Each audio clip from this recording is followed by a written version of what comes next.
Hey, this is Ponce. To any of you guys who watch my live stream, you probably know that I'm supposed to be on an airplane right now. But that got canceled due to weather. So I'm still around here. I don't actually go back to Vancouver until tomorrow. So, now since I'm sitting around here anyway, I've already unpacked all my, recording stuff. So I could, so I can make this video here. I figured I may as well make a video from around. About something actually I want to talk about for a while now, Path of Exile. I don't know how many of you guys are aware of what this game is, but it's basically a free-to-play game available at pathofexile.com, their website.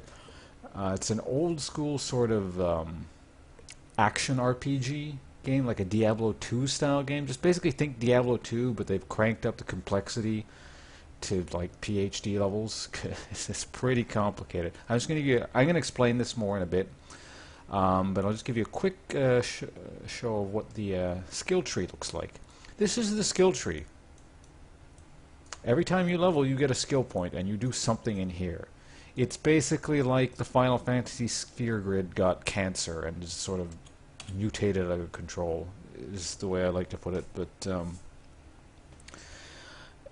yeah, so there's that. My character is currently on hardcore mode, so if he dies once, he's gone. But let me explain a little bit what this game is sort of about. It's your basic, Diablo 2 style game. You slot the attack you want in the bar here, and there's a whole bunch of different kinds of abilities. And the way you get abilities is through these things called skill gems. And skill gems you slot into equipment, and equipment comes with different numbers of slots. So basically think it's almost like the Final Fantasy VII materia system, I guess, in a way, just a lot more complicated. Because I believe in Final Fantasy VII you could also chain materia together and you get like improved abilities, but this takes us to that to the extreme. For example, I'm going to use my build as an example all throughout here, because what I'm going for is a Lightning Strike Templar. And so basically what that is I'm a hybrid caster fighter thing. And I've built my entire build around a single ability, Lightning Strike. Usually that's how people build their builds in this game, as far as I can tell. I've probably said this now, full disclosure, I'm not like an expert at this game or anything. I just kind of been following it for a while and recently picked it up a lot in open beta. Because closed beta was limited before. So there's people who know a lot more about this game than me, but I have the basics down. I know enough to sort of explain to people who don't know too much about it. But basically I picked a skill, Lightning Strike, and said, okay, I'm going to build everything about this character around me spamming Lightning Strike. So that's actually a key point. This sphere grid or ability skill tree thing, don't mess around with this unless you have a plan. You have to actually sit down and do the math on this thing and figure out what the most efficient way to get to what you want to do is. But anyway, skill gems. So there's basic ability skill gems, things like Lightning Strike, or there's a spell I use called Molten Shell, Glacial Hammer, stuff like that, actual attacks or buffs, or curses, stuff like that, debuffs. The other kind of skill gem is the passive skill gem. And that would be things like, for example, this thing here I'm highlighting, weapon elemental damage. 65% more weapon elemental damage. So that basically is a support gem that links to my Lightning Strike. Equipment sometimes have slots that link together. Sometimes they don't, but yeah. I don't have too many support gems right now because I'm a pretty low level, but the higher level you get, the items start to get more slots on them, or sockets on them, and a lot more links, so you can chain off 5 support gems onto a single ability. For now I just have elemental damage, weapon elemental damage, so I do extra elemental damage whenever I use a Lightning Strike. Later on you'll get things like can steal mana with your attacks, or I'll show you what Lightning Strike looks like. I think I already did, but basically I shoot a lightning bolt, like 3 lightning bolts off like that with my melee attack. I can get things that increase the number of projectiles, but that makes it cost more mana, or the projectiles when they hit an enemy will chain off to another enemy, or I can lifesteal with my attacks, or the attacks deal additional fire damage. There's a whole bunch of stuff like that. There's crazy combinations you can do, and that's just the skill gem stuff. I haven't even gotten to the combination you can get with the skill points. So yeah, let's quickly head over then to the skill tree, the passive skill tree. So like I said, basically every level you get one skill point, and then there's certain quests and stuff like that that every once in a while give you an additional point. But for the most part, like I think it's, yeah, you get 100 skill points ish if you get max level. It's essentially impossible to hit max level, but yeah, you get a lot of skill points to work with. And how it works is sort of basically, there's sort of like they're called sort of like highways. You can see that there's like basic paths comprised of really sort of crappy skill points, so like plus 10 strength, plus 10 strength, plus 10 strength, and it's very boring stuff all the way. And then every once in a while they branch into these sort of, they're referred to as suburbs, I guess. And I believe that's the wiki calls it anyway. And they have slightly better sort of uses for your points in them. They consume a lot of points, and they're sort of middle of the ground, middle of the road sort of okay stuff, and they usually terminate in something good like this. So plus 8% extra armor, plus 8% increased maximum energy. That's not bad. I mean, it beats 10 strength. And then if you keep going along, it eventually get to something like this. It's 20% extra armor, 20% extra energy shield, 10% to all elemental resistances. And those are sort of, yeah, these sphere things. They usually contain something decent in there. But the really important stuff is off to the sides here. They're sort of bigger abilities you can kind of see like this. If you follow these paths along, eventually you'll reach them. This is a really important skill for my build. Basically, I beelined right for this, even though I'm a low level. I got to it really quick. It's called Resolute Technique. Your hits can't be evaded. Never deal critical strikes. So basically, my character is built around having absolutely no dex. I can dump all my skill points into getting things that have to do with strength and intelligence, completely ignore dex, because dex in this game lets you crit, and it gives you a higher chance of hitting. See, look, I have absolutely no points in my dexterity here. Oh wait, no. Dexterity allows you to a higher percent chance to hit and extra evasion. Sorry, my mistake. So basically, I can completely ignore dex, which normally would cause me to miss all the time, right? But with Resolute Technique, I can never miss, so I can ignore dex, but I never crit either, so I just completely ignore the critical stat, which is fine by me. I mean, I'm basically a more consistent damage build, and it saves me a lot of points. Now, this works interestingly with Lightning Strike, because Lightning Strike deals electrical damage, or electricity damage. And what electricity damage does is every time you crit with electricity damage, you stun the enemy for a duration based on how much damage you actually dealt. Now, of course, I don't crit, so that sucks for that build, you think, at first, initially. But because I'm going for consistent sort of high damage, if I ever were to, in theory, stun a person, I would have very good consistent stun for large groups of mobs, because, I'm AoE lightning. So what am I going to do about that? Well, it just so happens that the passive skill tree, all the way up here, I still haven't reached it yet, but it's up here, there's a skill called Static Blows, 45% chance to 45% increased shock duration on enemies, and 10% increased 10% chance to shock the enemy on hit with lightning damage. So I don't need to crit anymore. I can basically shock, or shock means stun, basically. I can stun enemies for 10% of the time. Oh, and there's another one here, 10% chance to shock the enemy on hit with lightning damage. So basically, baseline, I shock/stun the enemy 20% of the time. And it doesn't stop there. I have another ability, Conductivity, which is a curse. It's a debuff, an area effect debuff. Everyone in it gets a debuff. And its basic function is cursed enemies lose 30% lightning resistance, so it shreds resistance. But the other thing it does is cursed enemies have a 10% chance to be shocked by lightning damage. So this actually improves when, oh, that's the other thing, skill gems level as you get more experience. EXP gets fed into them, and they get stronger and stronger. So it's a baseline 10%. It'll go up to about, I think, 14-15% when I get to higher levels. But just at a baseline, I'm dealing, or I'm shocking the enemy 30% of the time without having to crit at all. So I thought that was sort of a neat way of doing it. In addition to that, basically the idea with the rest of the skill tree is I'm going to get very tanky. I'm going to get a lot of extra HP stuff. I'm going to try and work my way down to Unwavering Stance, because again I have no dex, so cannot evade the enemy attacks. That doesn't matter to me because I'm not going to be evading anything anyway. But the benefit is cannot be stunned. So basically I'm trading nothing away, evade, and gaining cannot be stunned, which is great. So that's something I'm working towards down there.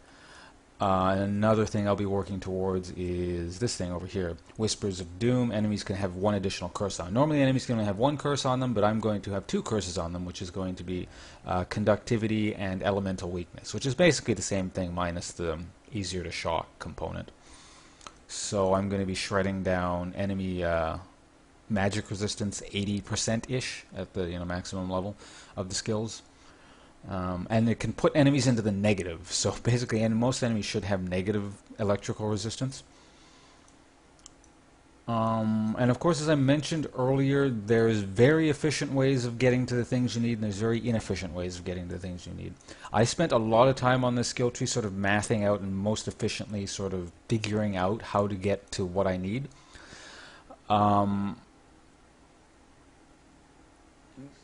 I went through a couple sort of different builds. Like, for example, I was trying to figure out the fastest way to get the skills up here.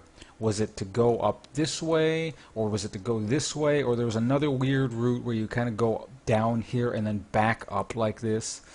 And so it requires, like, actually fairly good spatial skills, I guess. Well, it doesn't require them, but the better you are with sort of mapping things out in your head and understanding, sort of spatial mathematical concepts, I guess, fairly simple mathematical concepts, but stuff like that, the easier it should be for you to sort of get your head around navigating the skill tree. Plus, once you start memorizing where things are, it becomes a lot easier. But like I said earlier, definitely go into building your character with a plan first. This is not exactly a game you can sit down and go, oh, I feel like playing for 10 minutes, I'm going to build a new character and see what happens. No, it's not going to go well. Yeah, plan for what you want first. Get your what skill or skills you want to use in mind first, and then start plotting around and thinking, okay, what's going to go well with this skill?